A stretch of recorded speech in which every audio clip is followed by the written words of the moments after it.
high schools. Here's high school, not high schools, grade schools.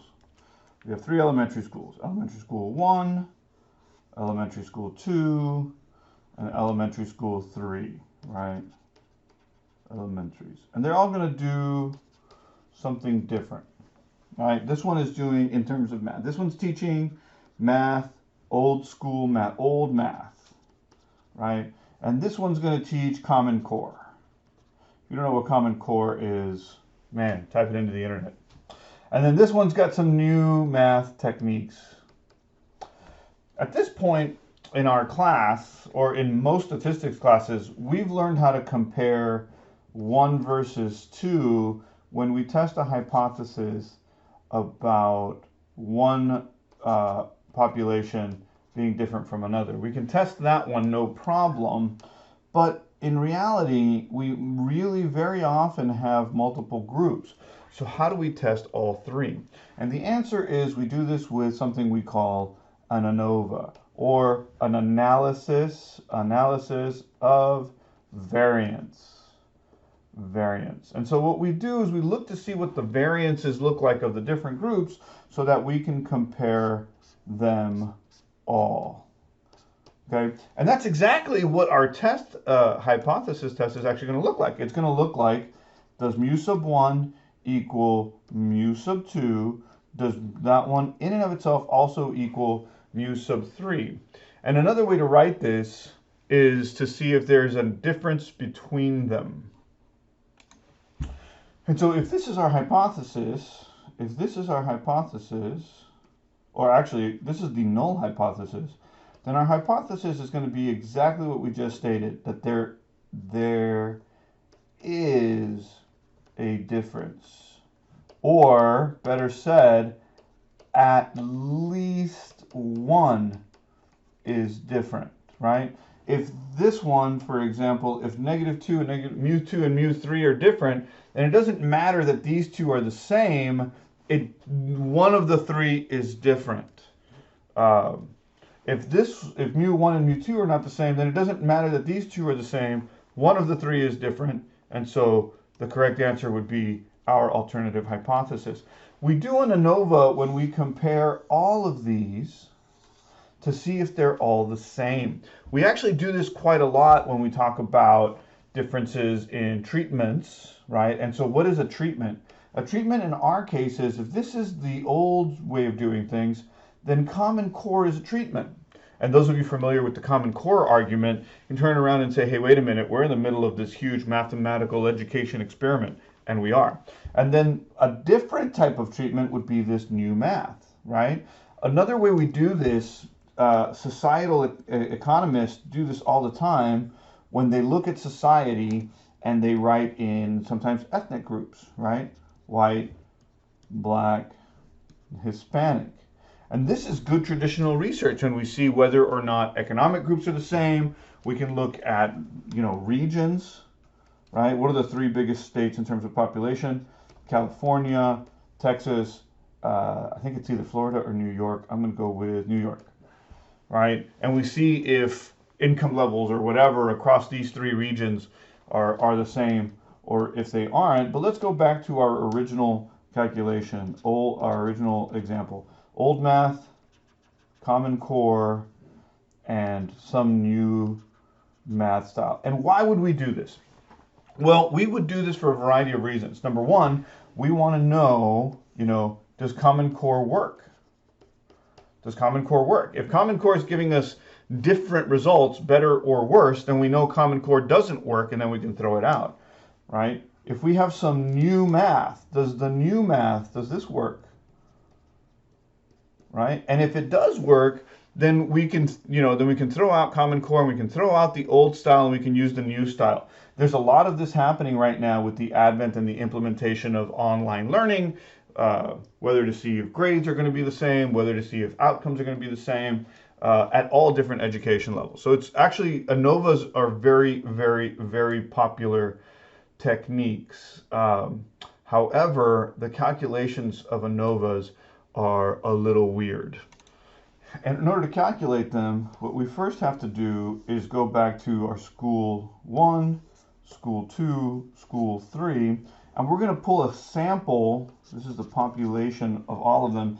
And this is not just that one school, right? But this is all schools doing old math. This is all schools doing Common Core. And this is all schools doing whatever the new math is. And from here, we're going to pull a sample. Sample sub 1. From here, we're going to put a sample. Sample sub 2. And from here, we're going to pull a sample. Sample sub 3. And we're going to walk through the steps in order to get in order to calculate an F statistic. Now, the F statistic is a little different from a normal statistic. Now, when you have, you know what, let me do this separately so we don't, let me pull over here to the side for a second. When we have a normal distribution, we have a normal distribution with two tails in the middle, right?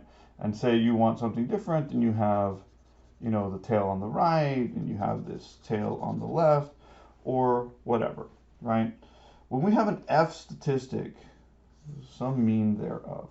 When you have an F statistic, the curve of the F statistic looks a little bit different, but for all practical purposes, we're going to do almost the same thing. An F statistic is fat early, and then it has this long tail that goes on forever. Now, where here we were looking at what we call the right tail, and say this is, you know, 0.05 or 5%, an F statistic also has a right tail, where this is also based off of 0.05, okay?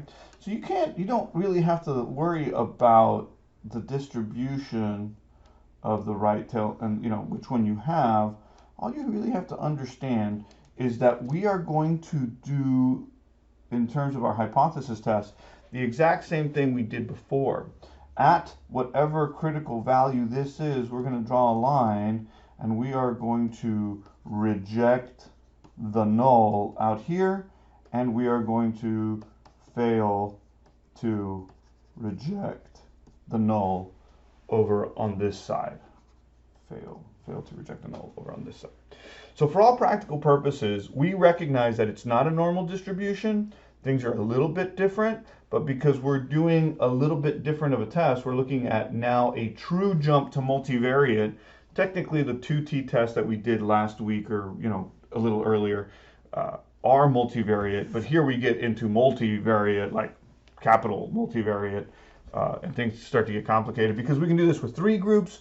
We can do an ANOVA with 4 groups, 5 groups, 10 groups, whatever. As long as one of them is different, we know that we have something that we're going to test. So let's go back to our example. School 1, school 2, school 3, and if we walk through our 10-step process, you know, we can turn around and let's walk through it real quick. Number 1, what do? We do a hypothesis. One math technique is different. So H sub 0 is that they are all the same. All the grades are going to be the same. The kids learn appropriately, right? Step 2, as you well know, is to decide on the statistical measure, right? We're going to do mu, or better stated, we're going to do mu sub 1, mu sub 2, mu sub 3, right? Or the average of the population for all the schools that are doing technique 1, average population of all the schools, blah, blah, blah, blah, blah, right? 3 is one-sided or two-sided, right? The F test is always a one-sided test. One-sided test. And there's a quick reason for this that we don't want to get deep into the weeds. What we're testing is not high and low, right? Lower than or higher than. That is easier when we have 2 separate variables that we're comparing against. What we want to see, what we're testing is that the variance of these things is way out there, that it is so far away from our expectations that things don't work. To that end, an F test is always one-sided. Always. Always, always, always. If that doesn't make sense, just memorize that it's always one-sided. Okay. 4 is the hypothesis in math, right? So h sub 0, h sub 1. We are always testing that 1 is at least 1. Let me rewrite that. At least 1 is different.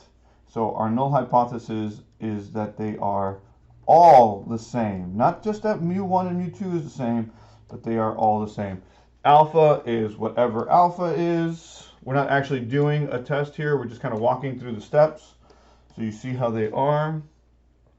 A test statistic. Here, what we're going to do is measure the manner in which we're going to test. But since it's an Fstat, then it's going to be an Fstat, right? ANOVAs are always going to be Fstat. So at this point, we don't really care about the observations because we're going to turn around and construct some stronger mathematics. But the Fstat is going to be the way we do in ANOVAs. That's just the way it is. 7, calculate the test statistic.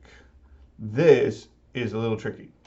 Sorry, the critical value. Calculate the critical value. This is a little, critical value. This is a little tricky, but it doesn't have to be.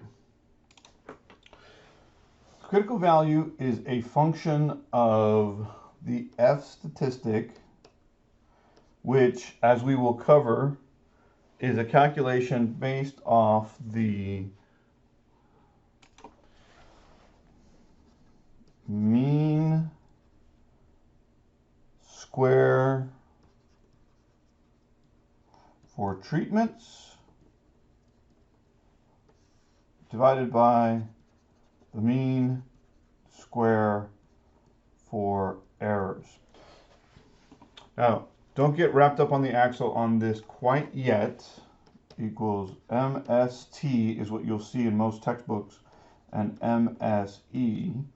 More to the point, F critical value comes from a table that is built off of degrees of freedom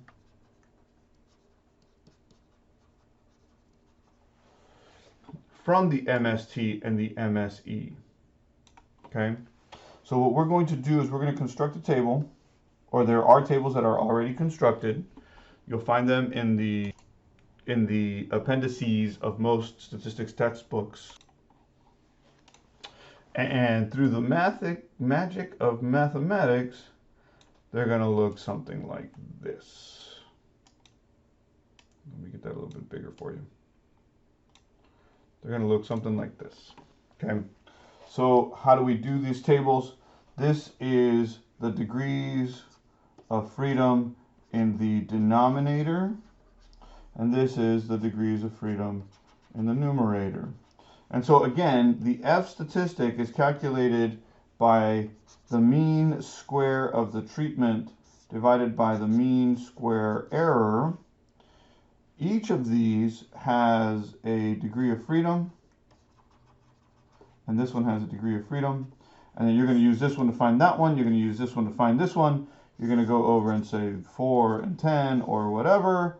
And then at, you know, in this particular example, we're looking at alpha. This is an alpha of 0.10 in this particular example.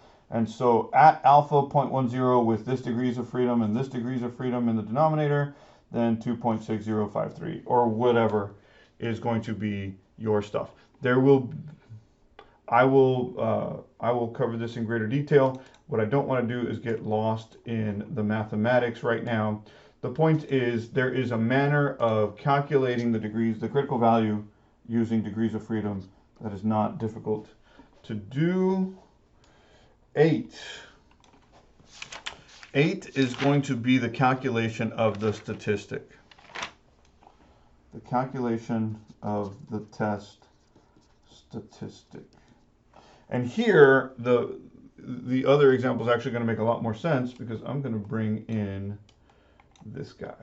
How do we calculate now the Fstat? We calculate the Fstat by following this table, the ANOVA table. The ANOVA table is a little long, but it is not hard. And it has some very specific relationships within it that make it easily calculable. So the sum of the squares. Well, before we get into this, let's take a quick pause and remember the way that we calculated ANOVA. Sorry, variance. Variance is the summation of the difference between x of I and x bar over n minus 1, right?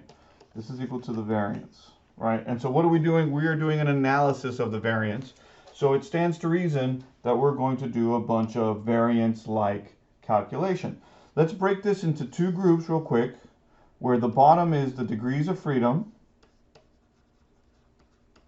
and the top is, here we have the difference between your observation and whatever the mean is for your set, right? And on the outside, I have the summation. So what am I doing? Oh, I forgot. This is squared, right? So what is the top? The top is nothing but the summation of the squared differences, right? The summation of the squared differences. So on top of this guy, I have what we call the sum of squares. So really what we're doing is nothing more than a typical variance calculation, right?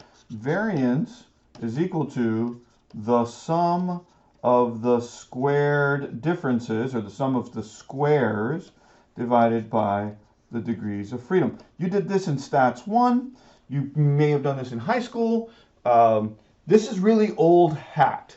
And what we're doing that's really fancy with the ANOVAs is that we're complicating this process a little bit, because this is designed for one variable. This is designed for one variable, and we're going to do it for 3 or more. Okay? But our ANOVA table should look really, really similar if we consider that.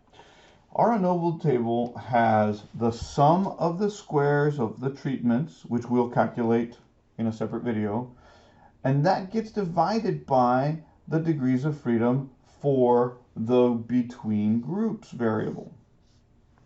Or I should say calculation. Okay? And so we're going to take the sum of the squares and divide it by the degrees of freedom. That gives us this mean square, or MST. Sound familiar?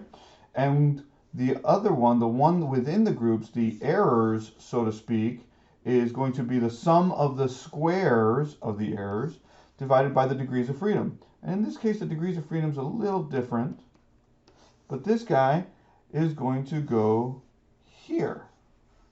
This is the mean squared errors, right? The MST divided by the MSE is the manner in which we calculate the F statistic. What do we use the F statistic for? We use the F statistic to calculate our statistic. We also use the F statistic, if evaluated per se at alpha equals 0.05, to get our critical value. So we're not doing anything here per se that's new, just the manner in which we're doing it is new. And again, statistics isn't, it's not designed to trick you. It's the application of stuff we've learned in the past in a different way to try to calculate a more complicated problem. Okay, so let's go over this. Let's go over this with greater simplicity. When you see an ANOVA table, you should know that this I'm going to walk that way. That's a terrible color. I need something a little darker. I'm going to walk that way. SST divided by k minus 1, which is the sum of squares divided by the degrees of freedom, is equal to the mean square. SSE divided by NTK, the degrees of freedom, is equal to the sum of the squares. Okay? Walking left to right. This guy, SS, or the M, which is the same as MSE, divided by SSE divided by blah, blah, blah, blah, which is this is MST divided by MSE is equal to MSE, which is our F, I gotta change colors again, F statistic. Not exactly what I meant, but there it is, which is our F statistic. Okay? That is how we walk from left to right until you calculate the actual Fstat. From the Fstat, you're going to go to the table, and then you'll do the same thing we did with the normal distribution by calculating the statistic on the line, and then whether we're on the right or on the left, you will reject or fail to reject the numbers. But there's one other thing to calculate here, and that is coming down. You should know that the sum of the squares for the treatment plus the sum of the squares for the error is equal to the total sum of squares. Well, that makes sense. All the sum of squares that are in the group, or between the groups, are our treatments, the different ways that we teach, and everything that's left over is our error. If I combine them, they give me the total sum of all the squares. Degrees of freedom are the same way. The degrees of freedom for the treatment, right, this is my treatment, and those that are not included in treatment are calculated as error, plus the degrees of, so the degrees of freedom for the treatment plus the degrees of freedom for the error is equal to the total degrees of freedom. Okay? Total sum of the squares. Now I know that when you look at your textbook, you see, here I'll show you one. I'll show you one real quick. The sum of the squares of the treatment, for example, is equal to the summation from j is equal to 1 all the way to k of n sub j, the total number of observations dependent on j, right, depending on how many there are, times the mean of each series of j minus the grand mean, squared. Which you can boil this down to the sum of squares type of thing, but this looks fairly complicated. Now, in the old textbooks, we would make you calculate this. And so the modern textbooks are a replication of this equation, and this is not particularly difficult. You just have to practice it a couple times to get it.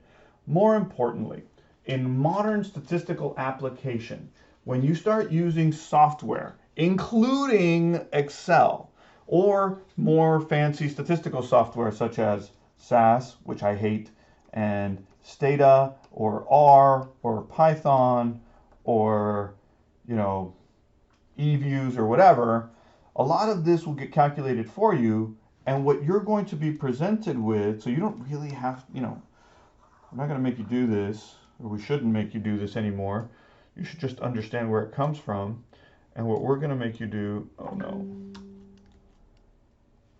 And what we're going to make you do is understand that the sum of the squares and the sum of the error equals the total sum.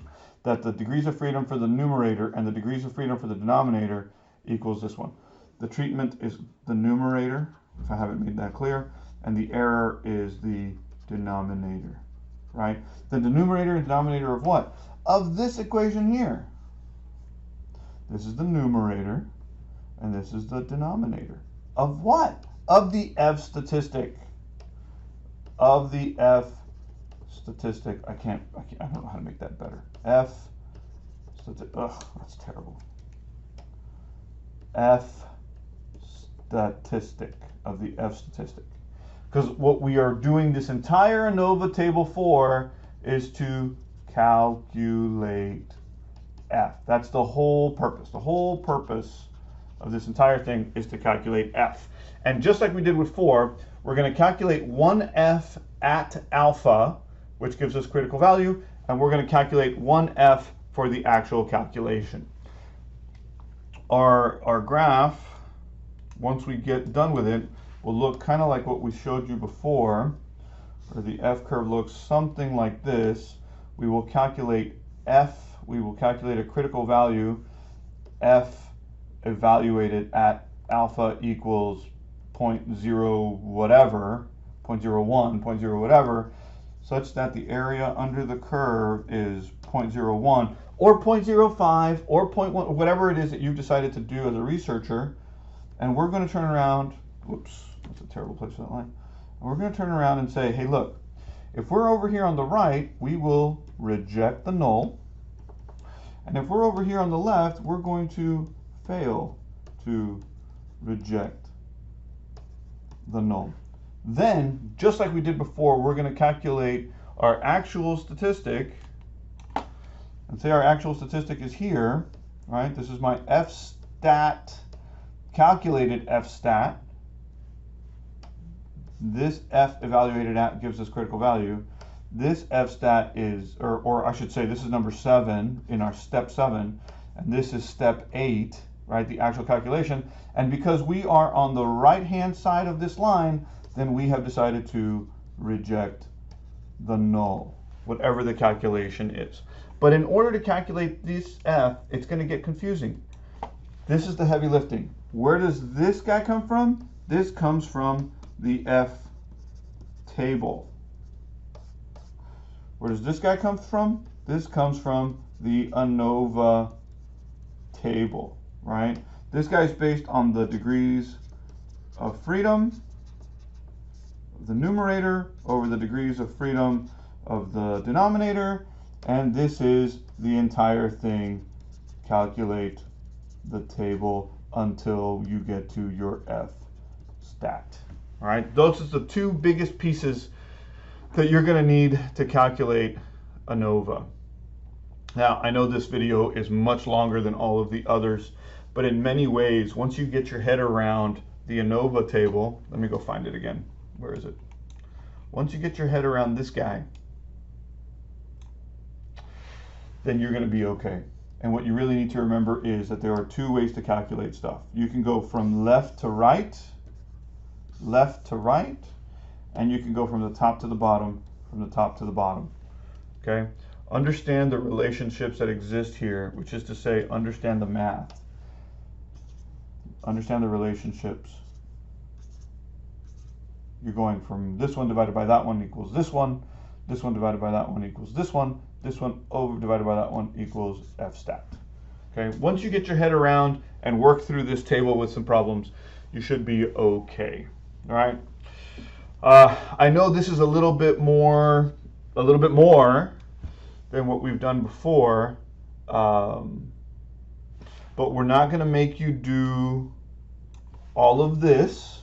All right, we're not going to make you calculate each one, so you don't freak out about this. This is not a problem. What we really, really want you to do is understand these relationships in the ANOVA table such that you can calculate an F statistic, such that you can use that, whoops,